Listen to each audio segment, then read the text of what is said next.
Hello, everyone. Hey, Nice. Tejas. Hey, Officer. Hey, there, Nidhi. Hey, Robbie. Hey guys. Hello, Yeah. everyone. Hey, thank you so much for tuning in. It's an amazing event. We are on the day three of India Game Developer Conference. As you guys know, this is like 13th year, and and I don't know how to position it, but second virtual event, of that series. And we had an amazing last year, and this is like amazing this year too. We have over 13,000 registrations so far, and people show a lot of excitement. A bunch of international audiences are tuning in, so it's shows that how great India market is right now. Everyone is like looking at watching it closely, and just so you know that India Game Developer Conference is what we call as by the industry for the industry event. We all volunteer for this. We have like 40 people, I guess, around 40 people are volunteering this year, um, and Wow. and yeah, possibly like the only event in the world or gaming event in the world which has been organized by volunteers at a large scale, and it's it's really fascinating how people come in and chime in and support each other, and we see a lot of. So the other day I was speaking to one of the upcoming startup, and they said that, hey, you know what, we actually met our investor in IGDC, so that actually gonna help us, motivates us, right? So this is an super exciting event, and I would also like to thank our sponsors, because of whom we could achieve something like this. We have presenting sponsor Unreal Engine, gold sponsor MPL, AWS, Glance, and Jungly Games. We have legacy sponsors, silver sponsors is what we call them. Gameshin, Lakshya, and Yestrom, they have been supporting us for long, so we call them as legacy. Then we have like bronze sponsors, Quali and Gameon. We have a hyper casual track sponsored by Sunday. And IP Connect, Investor Publisher Connect, has been sponsored by a fund called Succeed Innovation, and that's based out of Hyderabad. So thank you so much, sponsors, and thank you so much, audience, for tuning in. We have an amazing panel today, and we are looking forward to it. I would like to quickly introduce myself, and then have all these gentlemen introducing themselves. So my name is Imtiaz Hussain, and I'm the COO of a company called Yes No, a studio based out of Hyderabad. We do publish games on mobile, build and publish games on mobile. So that's my background, and I would encourage all gentlemen here to start talking about themselves. Maybe Diana, you might like to start. Actually, everyone can talk a little bit about yourself, and maybe you can talk about what is a book you're reading, or any Netflix show, or any show that you're watching right now. Sure, sure. Thanks, Imtiaz, and good evening to all of you. It's been a pleasure here at the IGDC event, and amidst all these people who are doing great work, and also my co-panelists here. My name is Dayanidhi. I'm the founder and CEO of Studio Encore, based in Bangalore. I have 31 years of altogether software experience. More than half of it has been in gaming. Uh, I was heading companies like Digital Chocolate and RockU, where we had scaled up to over 300 people in size. Um, and I was fortunate to start pretty much at the beginning of the gaming industry, taking shape, and proud to have delivered over $400 million in revenue, being responsible for the P&L. And I work closely with multiple studios within the company as well, and I've shipped over 100 games. So a lot of work has gone in, and here at Encore, we built and shipped 4G fairly quickly, and then we are working on a few interesting IPs, and who can keep their eyes and hands away from crypto. So we are also exploring that at the moment. Um, uh, I would like to see the rest of the world playing the Indian mythology and our heritage-based games, and that I think is going to happen very soon. Thank you. Great. And then Danny, are you watching any show these days? And or any book that you're reading these days, or you're too busy with work? Well, of late I've started, watching a lot of content on crypto. And book-wise, my friend Guru has written a book called Rupee and 179 Other Currencies. An amazing book that talks about FEMA. I'm reading that, and a couple of other related to organization growth. Great, Nidhi. Thanks so much for being part of that. Robbie, do you want to start off? Sure. Thank you, Imtiaz. Thank you, Daya. Pleasure to be on this panel with Afsar, Tejas, Daya, Imtiaz. My name is Robbie. I'm the co-founder of Super Gaming. Been in gaming since when the iPhone first came out. Kind of was a back-end engineer before that. Focus on building, my previous company is called June Gaming. Now we're better known as our new name, which is Super Gaming. I started Super Gaming in 2019. When I kind of released a big game called Mask Gun. Today, Mask Gun has about 60 million users. It's kind of a game that I've worked in for the last 5 years of my life. Learned a few lessons from it, but more importantly, I learned a lesson from it of saying that games are the new social network. So I started kind of Super Gaming to build this games as a social network business. I started a year before pandemic, so it was well timed. In the pandemic, we actually saw a lot of large-scale adoption across all of our games. We've had about 50 million users over the last 18, 20 months of our games. So kind of keeping our head down, shipping games is really what I enjoy. I'm being the producer across all of my games, done games in education, but mostly focus on real-time multiplayer, free-to-play. Fairly new to the Web3 revolution. Kind of believe in building engines, so kind of building crypto or building Web3 natively inside of every game that we have is kind of a new challenge that we've taken up and something that we've kind of grown to. Challenges that keep me awake at night. Like I really don't have the time to watch a lot of Netflix these days, but I've got 2 kids, so I enjoy watching a lot of cartoons with them. And my kids, keep me entertained by figuring out what's the next things that they did. So I have hundreds of hours of cartoon watching experience. So anything that you've ever watched on Netflix, I've actually seen it. Interesting. What's more funny is that we grew up watching Tom and Jerry, and apparently our kids don't like Tom and Jerry anymore. My kids do like Tom and Jerry because they keep fighting with each other as well. So we call them Tom and Jerry as well within our house. But they have a lot more mature tastes than what we had earlier. So that's kind of something that's a little nicely termed, mature taste. I like it. Well, thanks, Robbie, for joining it. Hey, Tejas, do you want to take a quick? Yeah. Nice meeting everyone. First of all, I'm Tejas Jasani. I'm a founder of the App Gurus. We started out in 2010, and we are based out of Rajkot, so which is kind of a no man's land as far as gaming people are concerned. But I'm from Rajkot, I belong to Rajkot, and I had a previous session on IGDC in I think 2017-18. Only 5-6 people turned up, but it was small cities, big games. And we are a team of 120 people right now, and we started basically as a services company, and gradually moved on to our own products.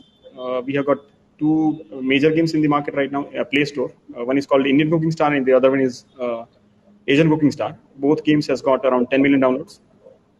And as Robbie said, we keep our head down and we try to make quality games as much as possible. And I don't watch Netflix. I find it too addicting, so I don't do that. But I'm big time into reading. So, and since we're into expansion, I read a lot of stuff related to that. And if people want to read, I can recommend maybe a book or 2. There is a book called The Team That Managed Itself by Christina Watke. So that was a good book. Another one is Creativity Inc., which I'm reading for the 6th time, I believe. And one more is The Fifth Discipline by Peter Senge. So I found that if you're in Bangalore or Hyderabad or in a big city, you might get some mentors. Over here, it is very difficult. I cannot ask people to help me because they don't understand. So my only source of learning is majorly events like this and mostly books and videos. So that's about me, I believe.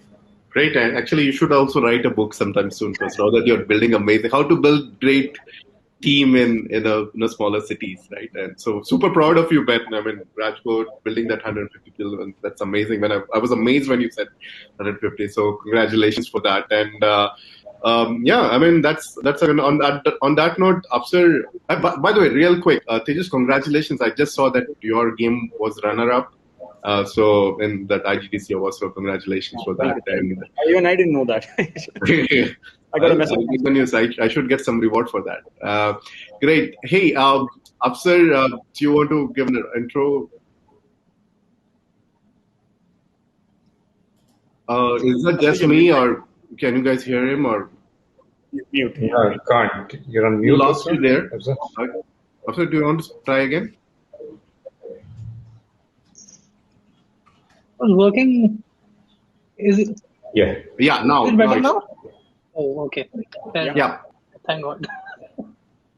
Yeah. So, hi everyone. I'm the co-founder of Gameberry Labs. We are into board games, dice-based board games. Our games primarily we are known for Ludo Star and Parcheesi Star. Both these games have a combined download of around 125 million across the world. We do a DAU of around 5 to 6 million and MAU of 25 million. And these games are played across the world around 13, 14 countries, and majorly we are generally on the top charts of these countries itself. Totally social games. So we have a lot of experience in building games where people would like to play with other people and trying to invite them and be in touch with them. So that kind of games that we have done. Apart from board games, we also try and experiment our hands around with multiple genres. We have tried from fashion to even Monopoly type of games where there was a game which was called Bankrupt. And then right now we are trying two more genres as well. Again, a multiplayer genre, and one game is more on a puzzle based game. So that's pretty much about us. And in terms of book, I'm reading Super Thinking right now, and along with that, I'm also reading Score Takes Care of Itself. So this is a pretty nice book. I think if somebody has not read it, I think they should definitely read it out. It's more around building an organization, more around leadership. I think I would recommend that book for sure. Netflix, I have been watching a lot of Netflix lately during the COVID times because I have nothing else to do when I'm not working. Apart from gardening, I've stopped painting as well. So lately, in the last 2-3 months, I haven't painted. So I've gone into Netflix because of that, and I have pretty much exhausted what I like in Netflix. So the last I started again was Friends. Back again to that same loop because I was out of shows at the end. We all grew up watching that. So great. Thanks so much, everyone, for joining in. So maybe we can kickstart talking about a few questions that I thought we can cover. Maybe we can start talking about how great this year has been for gaming, right? We had so many great announcements, like Moonfrog got acquired, and then also Play Simple. A lot of people started raising money. Jungli had a larger sharehold, and so this seems to be possibly the best year so far for India. And do you think it's going to change how gaming will be seen in India, and how the developer community going to be taking an advantage of this, and especially from the investor community standpoint too? What do you guys think? Dad, you want to take first, and then? Sure. Yeah. Just stepping back a little, we all have done this when we are filling up our, personal profiles or details, and when you go to select which industry you belong to. So we had to select something like animation or other software industry or so. Gaming did not have an identity of its own for quite some time, but it has changed and it is changing, and how it's really amazing to see how gaming is now perceived as a sunrise industry, and all eyes are set on this. And there was a time when if I said I'm working in gaming, people would shrink their eyes. Now the eyes go wide. So that's a big change. I think in terms of the prospects, I believe this decade belongs to gaming. Gaming is just not going to stay as a form of entertainment.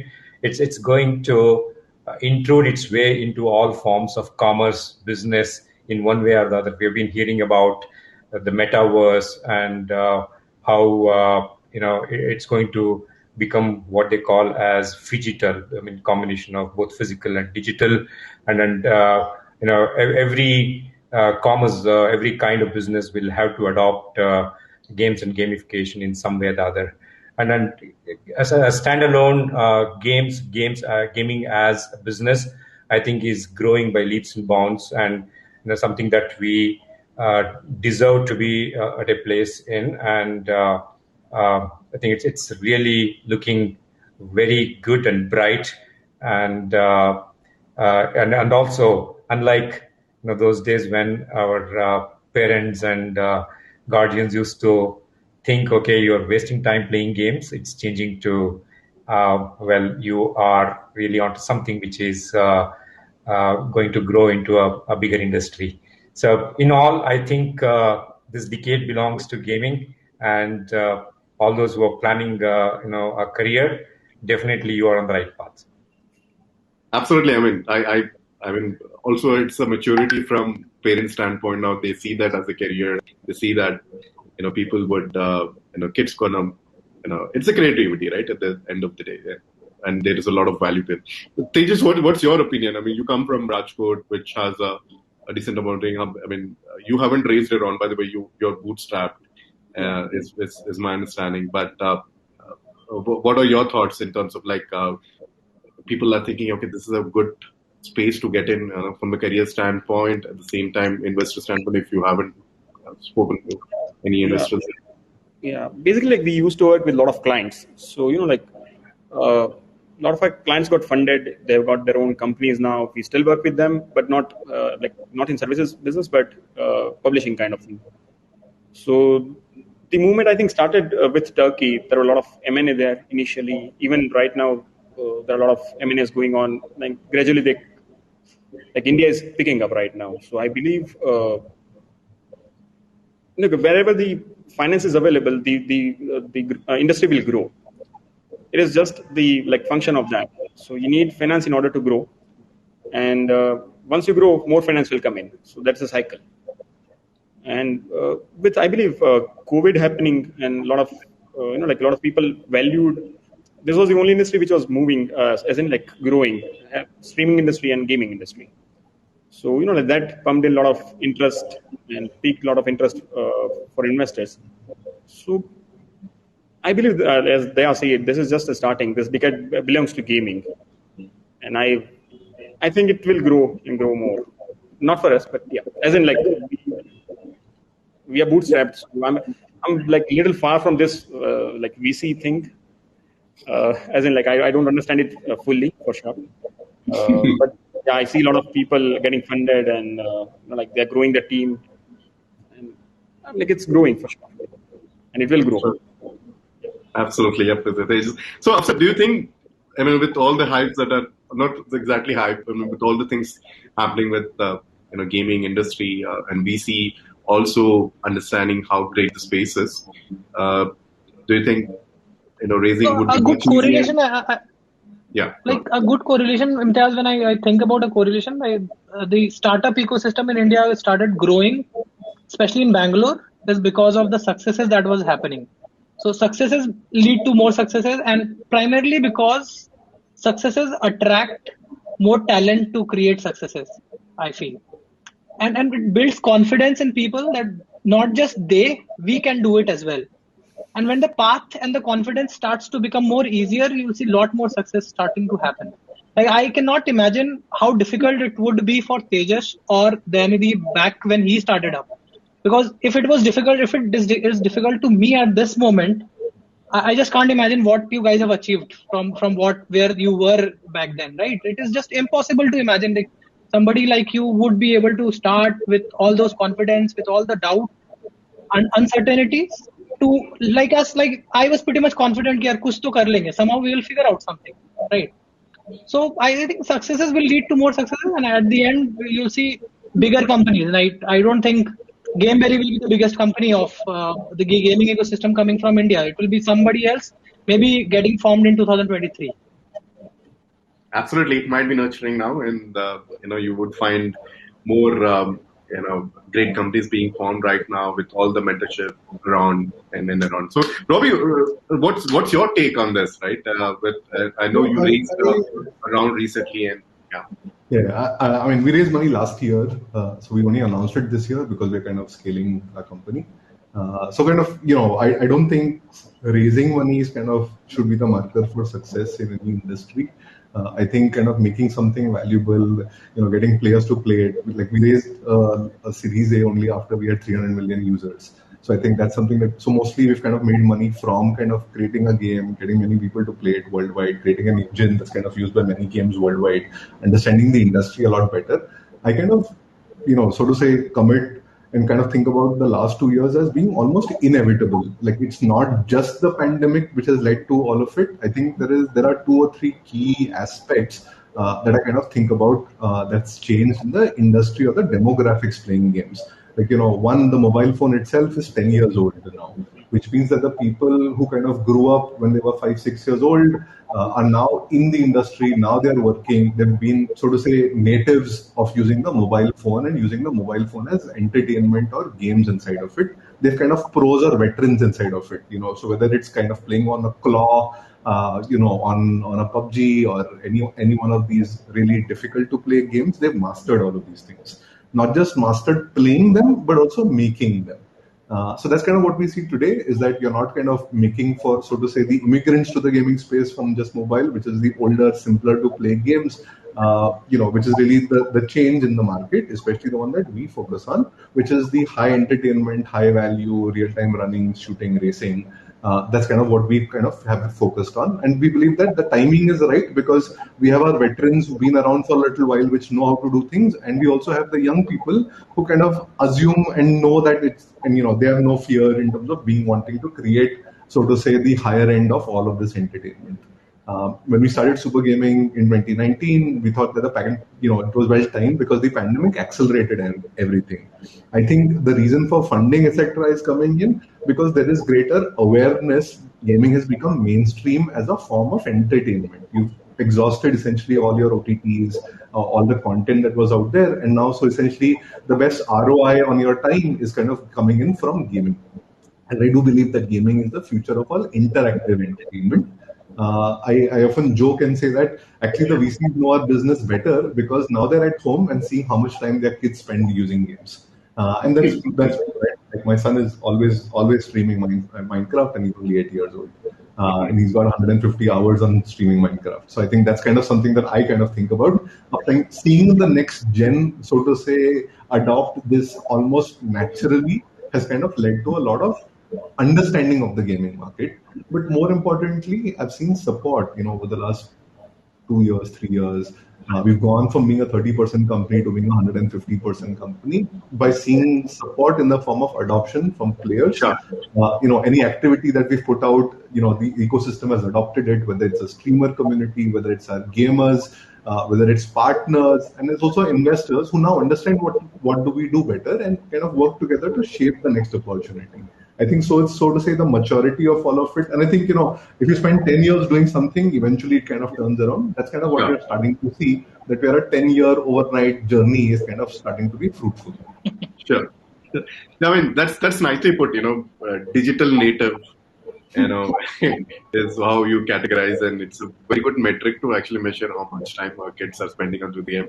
So moving on to the next one, and when you're talking about all this, how people are familiar with the new tech and so on, and one of the hypes that we have, not exactly hypes, one of the talking points is we have this pay to earn and NFT, and that's picking up like crazy, and everyone is talking about it. And so maybe there you might like to start about how this blockchain gaming and NFT gaming gonna change the dynamics, and especially I was reading this article today. The Indian government was a little concerned about whatever things are happening with the blockchain, and they might like to regularize that, right?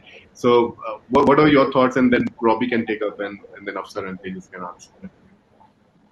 Sure. I mean, I think that's the best thing to happen to gaming at this time.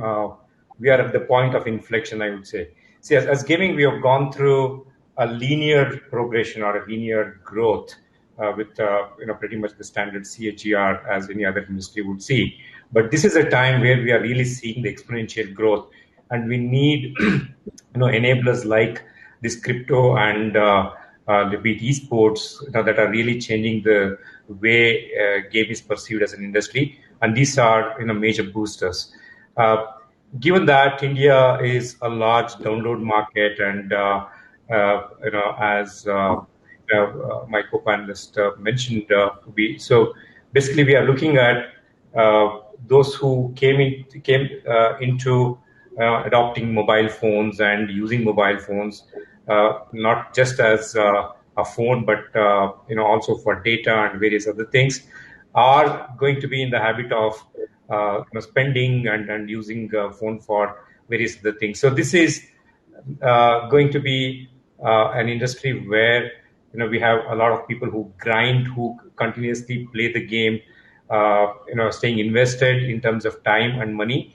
For them, NFT, crypto is going to suit well to constantly play the game, come back, mine, and stay invested. With 5G around the corner, smartphone penetration, and then some disposable income at the hand, Web3 disposable income at the hand of people, I think crypto is the right enabler that is happening to the gaming industry, and we are only going to grow from here. Brilliant. And Robbie, how about you guys? I mean, how do you guys see Super Gaming sees NFT gaming? So I think we've always stayed abreast of everything that's happening around us. Currently, we might be in the hype cycle of a number of these things, but I do believe that there are a few patterns that we're kind of seeing emerge now by just our understanding of why we are on the blockchain, why we've kind of adopted, so to say, the chain. We kind of think that hey, the greatest value is to give players true ownership of the content that they've kind of spent money on. True. We have many people who've been playing our game for 5-6 years. They all have a ton of content. For them to actually truly own it and be able to adopt it and, so to say, sell it is kind of a natural model to move towards. From what we've seen, so to say, today, everybody's starting a token. It's a lot of it is driven by speculation. There are inflated marketplaces everywhere. There could be rug pulls. So there will be, a lot of understanding of this market. There'll be adoption. There'll be, disappointments in some of these things. But at the same time, there'll be a greater understanding that will emerge. What we've kind of taken, I kind of built the first mobile gaming company that I built was around building premium games. When I did education, then I did subscriptions, then I did, eventually, like at June, we only built a free-to-play game engine. We think, the decade of 2010 to 2020 was building free-to-play. The decade of 2020 to 2030 is going to be the Web 3.0 on-chain, blockchain kind of model. What we've kind of learned from the way that we've adopted to free-to-play, that's really what we've taken to understanding, what are the native underlying changes for you to understand games. Earlier in free-to-play, you mostly kind of tried to build games for gamers who are playing your game, so to say, creating engagement for all of these. Today, there's a larger ecosystem in place, which means that today when I'm thinking about building my game, I'm not just building it for my gamers. I want to extract value for them, but I'm also building it for people who want to trade in my economy. I also wanted to build it for investors who want to invest in my economy. So kind of a very broad adoption, very, open-eyed view in terms of understanding the various players, their various needs and interests. Engineering for that is really a beautiful thing to kind of do. What we've done from just taking this adopting tokenization across all of our games, we do believe that there will be interesting models that will change, especially because you have new forms of employment coming in. Now, whether you call that try to earn in emerging markets, where people who are time rich, money poor, essentially trade time to kind of earn money for other people and kind of, put it in a marketplace where they can actually, get commercial value or get real value for all the items they've done inside of the game. That's something that we need to think about. Consumption has to be high to kind of make all of these things happen, which means that today, everybody's kind of building a crypto game that's a very simple game, but I don't think that, there's much in it for gamers. Eventually, there will be kind of the real games that will kind of emerge. We are kind of head down kind of saying that, hey, we let the hype cycle pass through, but we'll kind of focus on, so to say, the real meat and bones of this business. What we understand as not the hype, but the long-term things that are going to stay inside of it. That's really something that we're kind of, trying to think about and building for ourselves. Brilliant. Nice. I mean, I was speaking with the CEO of a game called Splinterlands yesterday. In fact, he was he was doing a talk yesterday in India IGDC, and he was saying that how people are making money, and he was saying this incident where this one of the player actually sent a picture to him saying that, hey, you know what, I'm not going to sleep on the floor anymore. I got myself a bed by playing games of yours. So some of the stories are like amazing, but like whether it's a bubble or something, we need to figure out as days come through. Tejas, what's your opinion on that? If you have to keep that short, and to be honest, I don't understand it much. I think Robbie and Daya covered everything. My opinion won't count over here. Yeah. Fair. But what's your take on? I actually agree with a lot with Robbie, and mostly I think how beautifully he has explained the point that probably there will be so all the games right now, whatever people are trying to do, I think more or less they are not focused on the gaming aspect of it and more focused on the crypto aspect of it. Just try to plug in crypto to anything that they can find, more or less, I would say. Not literally anything, but it makes sense for sure. But there is a huge gap between gamers liking it for the like of the game itself. And Right. until that particular thing is not happening, I don't think the true value will come out of it, the whole ecosystem as such. So probably new innovative models, new ways of doing things, or maybe some new games would come up where the system could be used in a lot better way as such.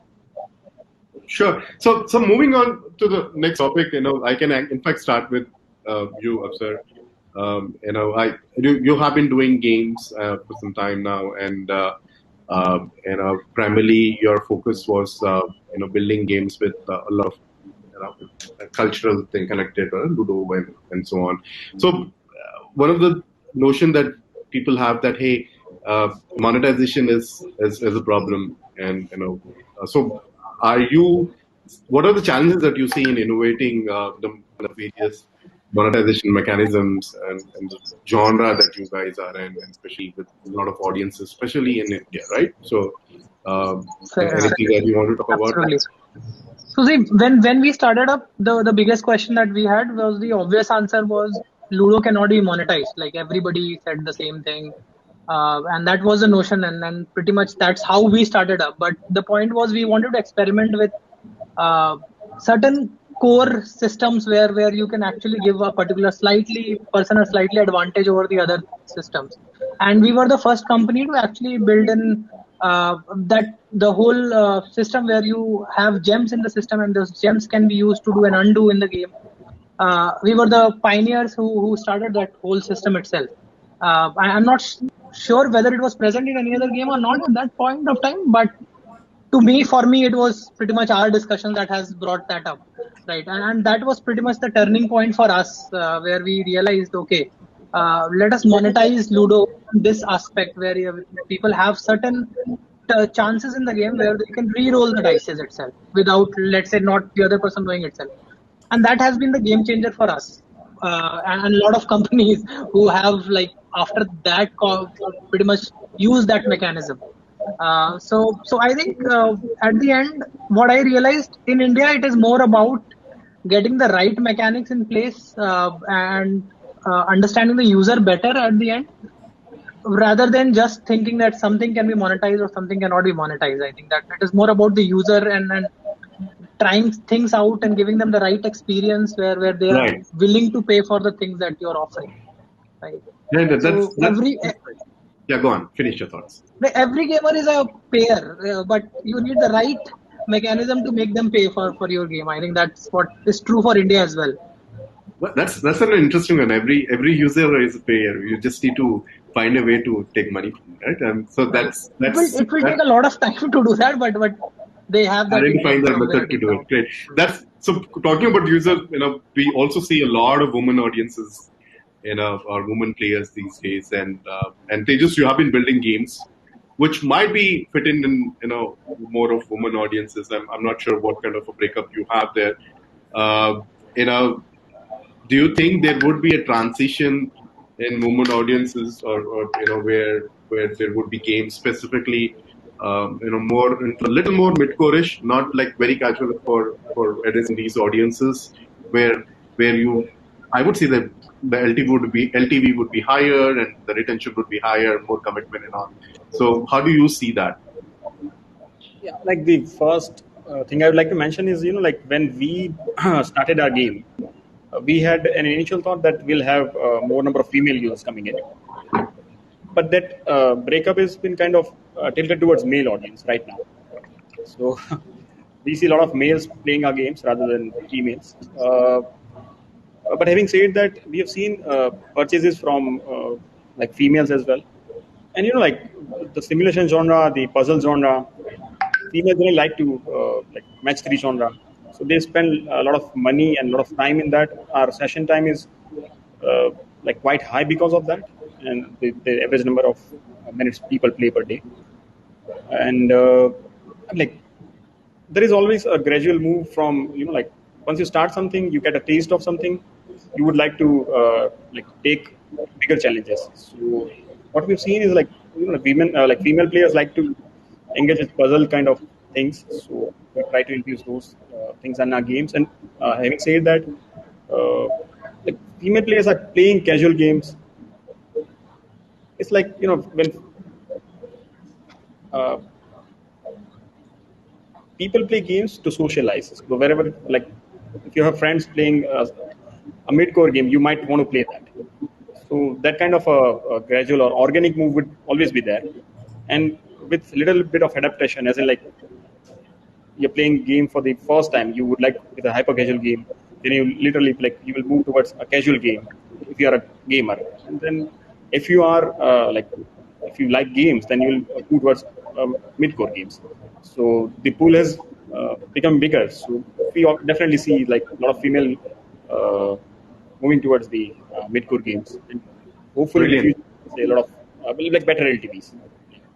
I'm sure, and this is primarily you see in Indian geography, right? And that's what you're really, or this is across. This is across actually. Like our games are like our Indian Cooking Star is based in like it is targeted towards Indian market, but the other game is the Asian Cooking Star is towards global market. So we see it. It's more or less the same, similar. The pattern is similar. Brilliant. So that takes me to the other point. We talk about midcore, then the hardcore games seems to be super popular, right? And the times being spent on that is like significantly high. And if you look at all OTTs and Netflix thinks that Fortnite is their competition, not HBO, right? And what's your take on that? I mean, you have been developing games in that genre, and what are your thoughts on that? Sure. That's a very good question given where we are on both, video content and gaming as content. Let's step back a little and think. Both are great entertainment formats that have grown exponentially, particularly in the last 3-4 years. Um, if you recall, video particularly, or the broadcasted content started from the Doordarshan times to the cable TVs, now to, the OTT, and it has come a long way. But I still feel it has grown wider. But when you look at games, I think it has grown in multiple dimensions. So both are great forms of entertainment, but the very basic characteristic of video is that it is more of unilateral. So you are consuming the content that's been rendered to you, whereas gaming is interactive. So the way games are consumed is very different from the video content, be it on OTT or YouTube. So, and also another uh, great thing that we see with games is that the researchers have shown that when games are played, they release happy hormones like endorphins, which actually make the players feel better.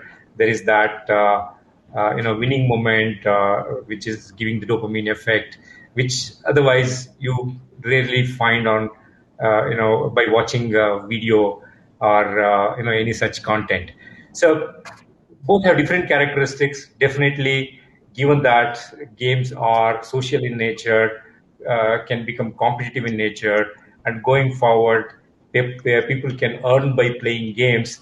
I see that more and more time being given to games, and that may come from the pie of time spent by individuals. It may come from watching video on TV or on YouTube. Uh, and also, as we recently heard during the conversations between two big industrialists, uh, gaming business is going to be bigger than movies, television, and music put together. Definitely, the rate at which it's growing, it is likely to consume a bigger part of all these forms of entertainment. Absolutely. I mean, I remember that when Mukesh Ambani did mention to Satya, and I use that clipping sometimes to explain people and encourage them. Hey guys, why you need to be part of this industry? And this is the guy, the richest guy from India, actually talks about it. So you better watch out, right? So so yeah, I mean, this is an amazing space to be in. People spending a lot of time, and that actually also connected to a question. Hey guys, we are building games, and this is technology, right? I mean, there's not just creative aspect of it, right? And multiplayer games is where you have a lot of community and all, but that is very high end technology too, right? And now that we are producing some of the games like that, Robbie, what do you think in terms of like, will we be producing some of the top chart games, multiplayer games from India? Maybe you can see that across the world, or what do you see? I mean, I have 2 points of view on it. I think it's possible, but I don't think we're there yet. Especially because I don't think it's actually changed quite a bit, right? People are still kind of treating games as a hit or miss lottery. Like, you put out something, if it works, then, you'll kind of do more. But I do think that, it's more science now. Like, I think this industry has been around, even on mobile, it's kind of been around for 10 years. There's a scientific way of producing all of these things. So what we've not seen is, from India yet, is to see the actual games of the size of a PUBG or a Fortnite, especially the tech around all of these things has not gotten built here. There's still every one of these large games is actually made in a studio in China. And that's 300, 500 people inside of it. In fact, in China, there are 5-7% studios which are producing AAA titles. So now, whether it's a Genshin Impact, whether you kind of see that kind of scale, now we're very far away from all of it, so we shouldn't kid ourselves that we are there yet. If I was to kind of talk about our own journey, we had to take everything that we know about building games, throw it away, start from zero, and say that, hey, and that's kind of what we've done with Indus. We've kind of said that, hey, understanding of building what is needed has gotten better. You kind of start to see things in slow motion better. All the mistakes that you've made, and we've actually made almost every mistake in the book. But today there's a lot better processes, tools, infrastructure that you can actually use to get better at making the game. There is nobody who's going to give you like, hey, here's how to build a Fortnite or here's how to build a PUBG. You'll still have to figure out that on your own. That's all the hard yards that you'll have to do. But that's really what we did. We figured out all the moving parts, the depth needed to produce a top chart game. And for that, we had to scale our studio. I think that's the hardest part that we're going to see here, because nobody's done this. Like, if 5 people have done this, it's easier to kind of find all the people and get help and kind of get it done. We actually had to go, outside, find the right people all over the world, get them in. If I was to kind of explain, when I did Master, there were 4 people that did all of it. Every part of it was done by 4 people. Today, to produce Indus, I have 40 people doing it. So that's kind of, the scale difference. And 40 people who know what they're doing. Like, it was 4 people who didn't know what they were doing. But here it's 40 people who know what they're doing. And that's really what we're doing to kind of build a high-end authoritative shooter. But we've kind of paid attention to every aspect of how we want to do it. We wanted to actually think about the lore, the writing, the concept art, and we worked with some of the experts in doing this worldwide. But we built all of this in-house.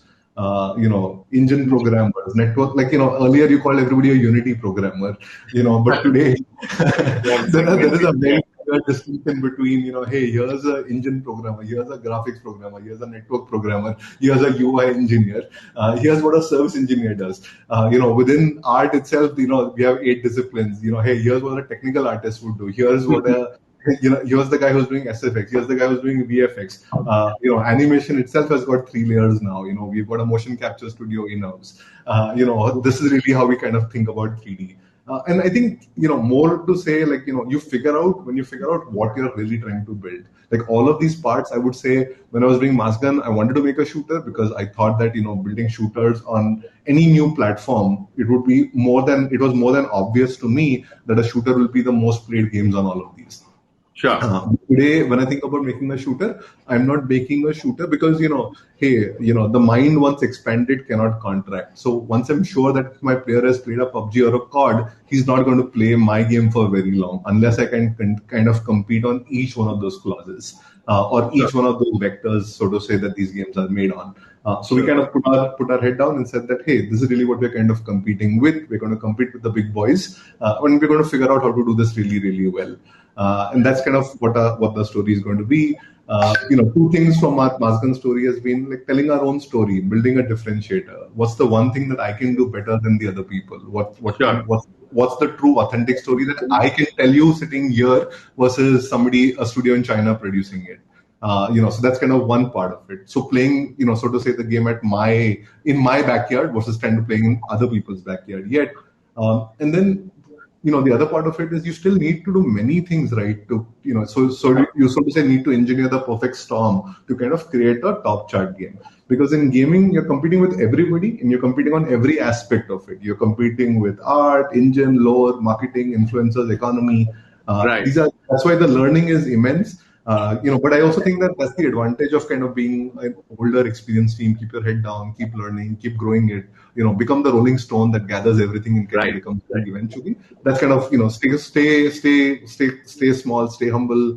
Keep producing what you're doing. You'll get good at it someday. It's not. There's no sure shot formula of doing and getting into the top chart. Everybody will figure out their own way. You'll have to figure out your own. Great. And then I think this is a good.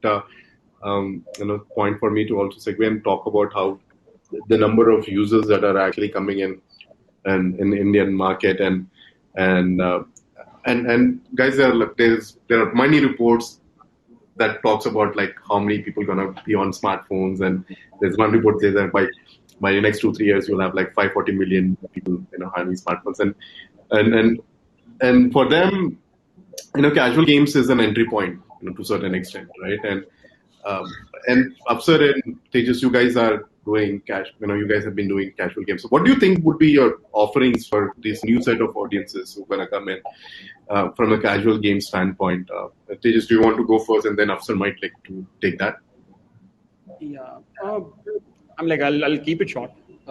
I think Merge 2 will be the next match 3. So we're definitely looking towards that. And there are a lot of interested players, a lot of companies have come up with that, and there are a lot of upcoming games as well. So without getting into without doing much delay, we are also plunging into it, and hopefully we'll be out the game soon. Cool. And you see any of the traditional games that are gonna picked up again, like Ludo was one of them, but if you go back and look at our top charts, we still have Tinpatis and Ludos and so on. What would be any other?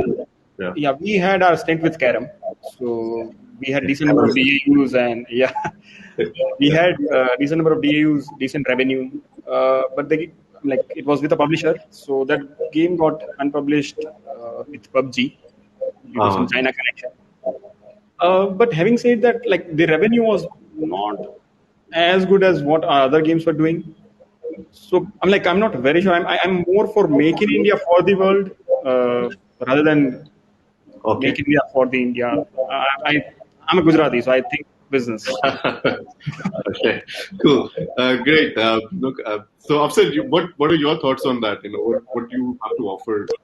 Yeah, I think this is the most difficult question. I think most of the gaming studios are trying to answer what will India play probably 4 years down the line, and India is a demographic which is so diverse in nature that every 500 kilometers, people have different interest, different language, everything is different. So it is like a whole Europe being there in one place. So, and if you talk about what is Europe playing, probably the answer will be very, very difficult to answer, right? So I think that is what within India. Even if you talk about Ludo for per se, I still believe there is a lot more things to do with Ludo, and lot more players will start to play Ludo.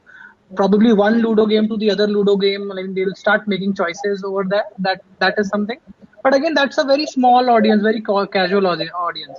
Like Robbie said, his son is playing Minecraft. Then probably somebody. There are a lot of people that I've talked whose kids are playing Roblox, and they're making games for Roblox as well. So there is wide variety of things that is happening with the younger generation. The younger generation wants more creative stuff. So if you talk about India younger, more creative, probably Roblox, Minecraft, where they can whatever they can imagine, they would like to play it, right? And that's there are more games coming out, pretty interesting games that I've seen, which are doing a lot of things specifically targeted to kids. Then there is one set which is trying to play Ludo, Carom, or trying to play shooter games as well together with it. And then there is a generation which is still stuck in heyday or maybe playing township or something like that. So in India, I think it is very difficult to answer what India is going to play. And what max you can do is, as a studio, what you are good at, what you have learned so far, try to apply that into a good game and try to build out a game that probably your audience will play. Let's Sure. think about everything else, like leave apart that. Just think whether your audience, your customer is going to like the experience that you are trying to provide or not. Sure. I think that is the only recipe that you can use to probably build for India also. Sure. I mean, so you did mention about creating content for youngsters, and youngsters. I mean, their heroes are influencers these days, right? I mean, Right. And it's. I mean, I apart from the superheroes, my kids love influencers, and they primarily play games or watch content only. What influencers are saying, right? And so this goes to Daya and Robbie. What do the kind of games that you guys are playing, right? How influencers, especially in India, gonna play a major role in the products that which is like little hardcore-ish games that you guys are building. So how do you see that? There. Sure. So we at Encore are working with influencers. Sorry, can you hear me? No, we can hear you fine. Can you hear me? Oh, okay. Yeah, we at Encore are working with influencers, who are like really mega stars, like Akshay Kumar, who is our mentor, and also up to influencers who have a few thousands of subscribers and followers. I believe both types are really essential for most games. While you can actually get benefited in terms of discoverability, branding, with the bigger influencers, the other ones who really understand gaming well and they do streaming and have a bunch of core gamers as their subscribers or followers. They help us take the nuances of the games that we have built and designed, and then they're the ones who understand really what has gone into, say, the quality of art, design, or the features that we have tried to give, and they help us take it to our target audience. So I feel it is really essential, and of course, depending on the muscle power of each studio, I think they would look at the kind of influences they want to work with.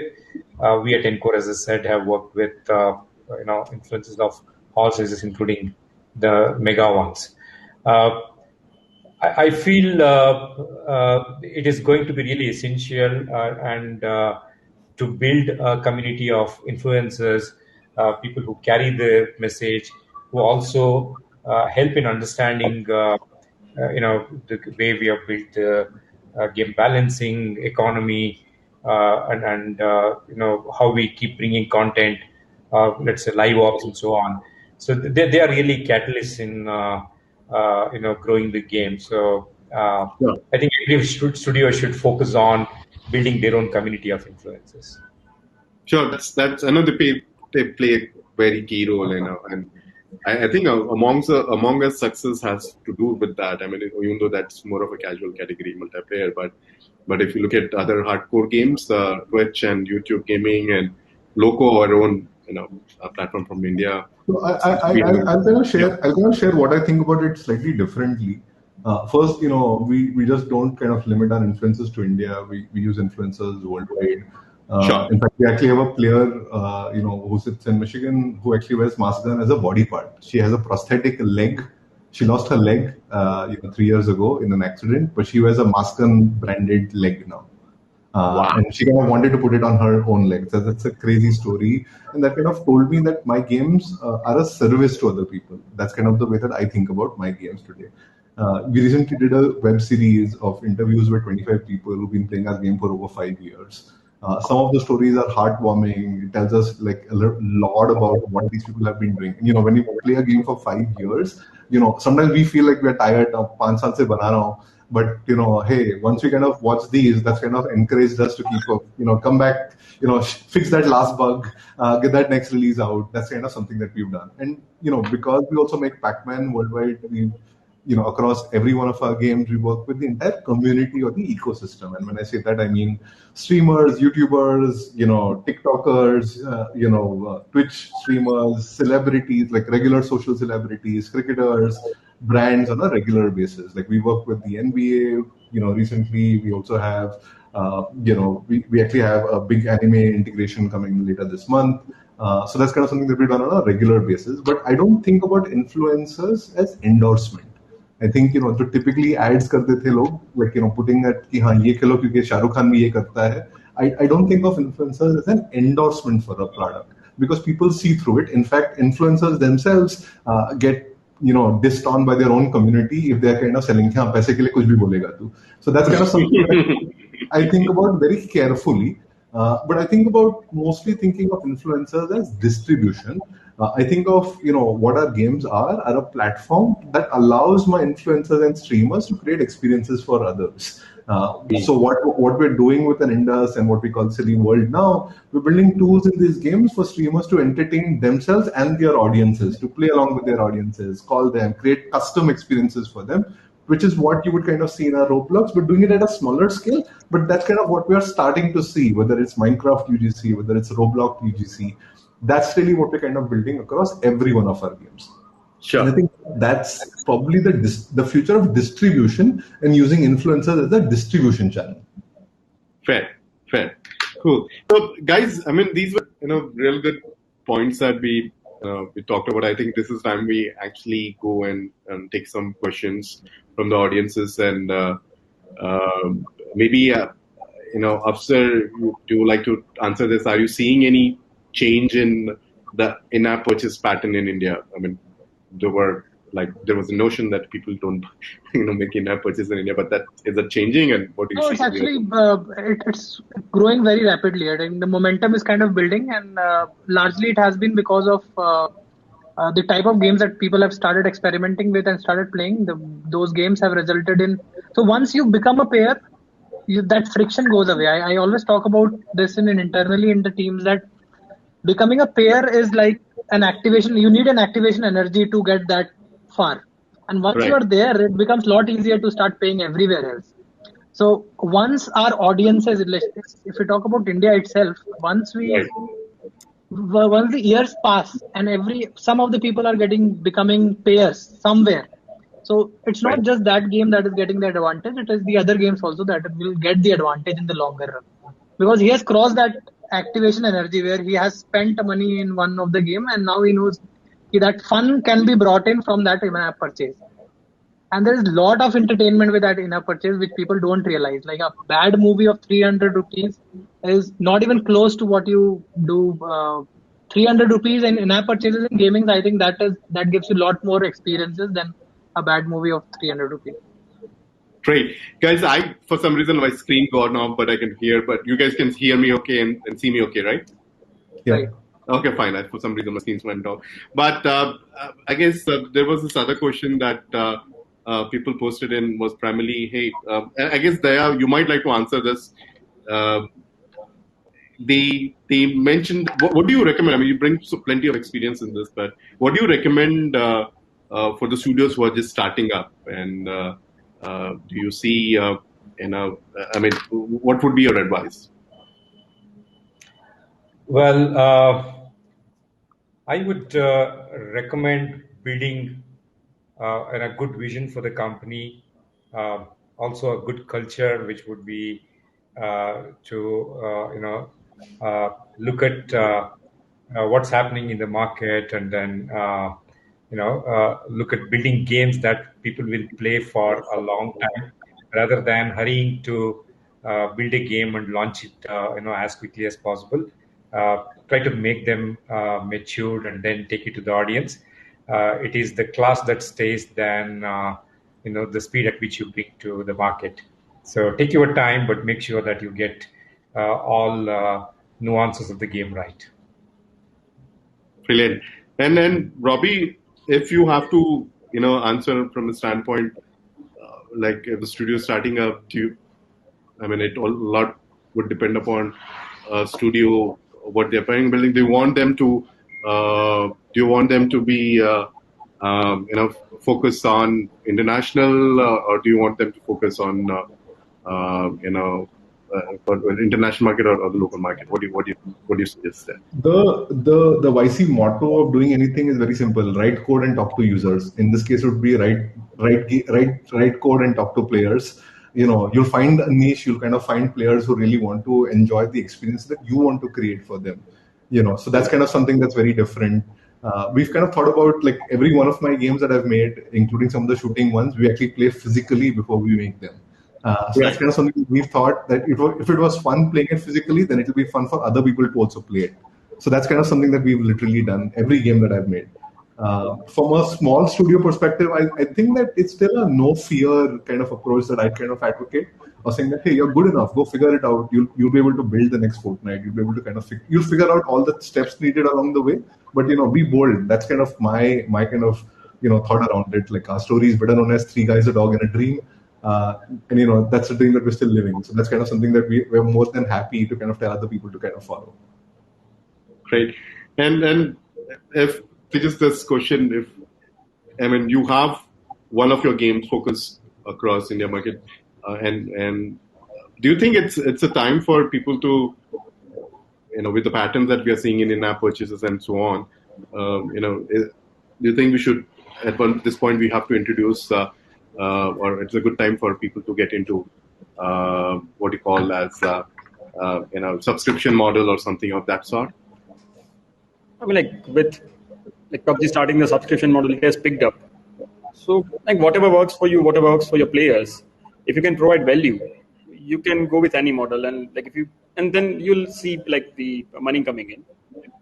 If you're not providing value, then it won't work. So it is a simple, basic give and take thing for me. Sure. Great. Guys, do you guys have any other any other points that you want to make for the audience? We actually ran out of time, but thought this would be a good opportunity for you guys to tell us. I'll just add one more thing, for the question you asked last. The main thing is you need to persist. If you are starting a new studio, you need to persist. You need to be very patient. You need to be ready for emotional roller coaster. And if you can do that, I think you'll find success. But it will take time. Don't be in a hurry to get success. And Daya, what do you suggest? Well, I would reiterate on what we started with, that this decade belongs to gaming. Probably it will go through its own transformation.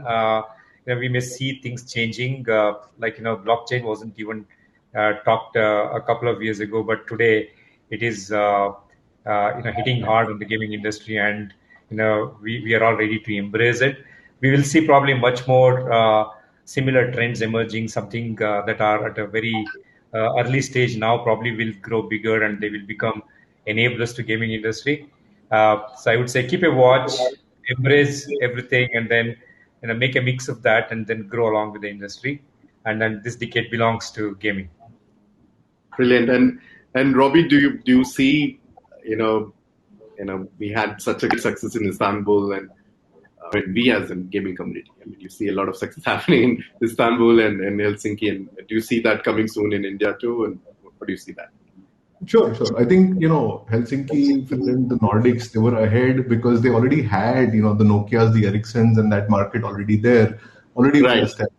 Istanbul is a great melting pot of culture. Everybody was already there. They figured out how to kind of figure out what's working and kind of accelerated and grew on that.